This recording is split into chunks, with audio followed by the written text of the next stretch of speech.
Receiving this award is such an honor.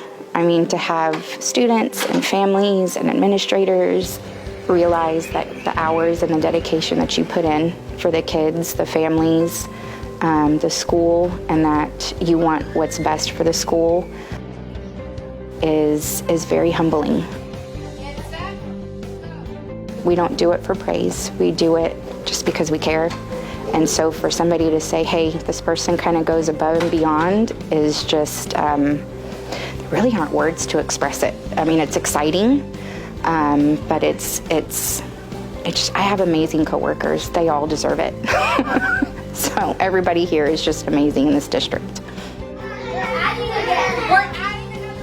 I hope to achieve as an educator just to have kids be the best that they possibly can, to come back and say that they were inspired to do and be the person that they wanted to be. Thanks Somerset ISD for believing me. That's what I appreciate. They believed in me and here I am, 16 years later.